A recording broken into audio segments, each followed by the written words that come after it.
I have a question for you. Dear Christian, why are you ashamed of good things? If there is something that Christians should fight against right now is fear and cowardice. One of the greatest fears that Christians have is the fear of what others will think about them.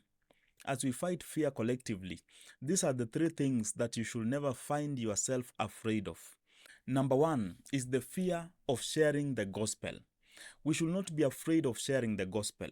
Actually, sharing the gospel is the most loving thing that you can ever do to anyone.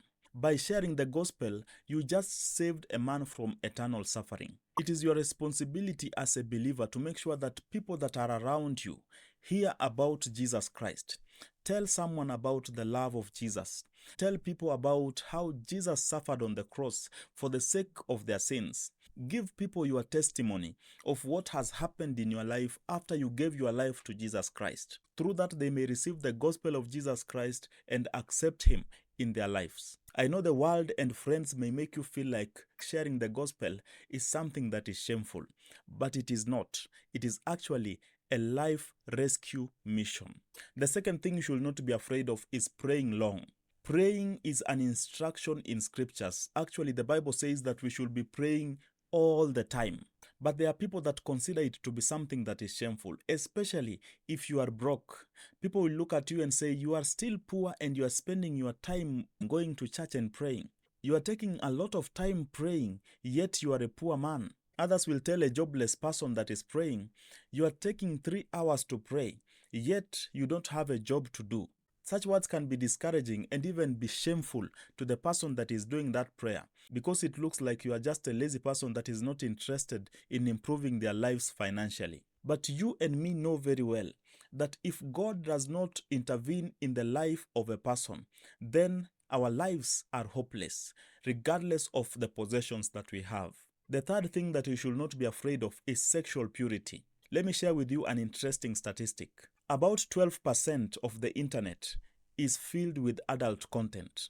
If you count 5 people, 1, 2, 3, 4, 5, one of those people is watching adult content. If you go into a room filled with men, 7 out of every 10 men are watching adult content. Another thing I found very interesting is that most of this activity of watching happens Sunday evenings. In a world where it looks like everyone is doing it, if you share your story of sexual purity, it may look odd. Actually, some people will consider you to be a strange being and they will laugh at you. In a world where young people are proud of body counts, someone says, I have 7, my body count is 21, my body count is 40 something. If you say things like, I am a virgin, then you look like somebody that is very strange and they may laugh at you. But it is not something to be shameful of.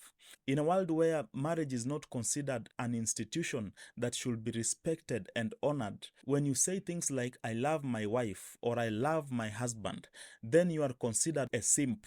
But you should understand that there is nothing shameful about sexual purity. You don't have to go outside the boundaries that God has put in place when it comes to sexual matters. And you see, intercourse outside marriage has consequences. And one of the consequences is that your value is reduced to the level of a piece of bread. If bread costs 100 shillings, then you, a whole human, will come at the cost of the same value.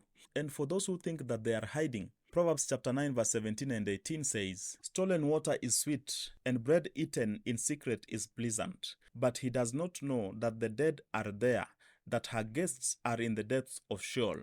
When you do these things thinking that you are hiding and no one is seeing you, then you should know that you are in an open field in the spirit, and spirits are looking at you, observing what you are doing. There is only one thing that is shameful in Christianity, and that shame happened 2,000 years ago. When they took Jesus, stripped off his clothes, and marched him in the streets of Jerusalem, young people, old people, men and women looking at him, spitting at him, abusing and insulting him, he took all the shame and ended up on the cross being crucified. But all this shame was so necessary so that you and me can be saved. So brothers and sisters, choose Jesus and avoid eternal shame. God bless you.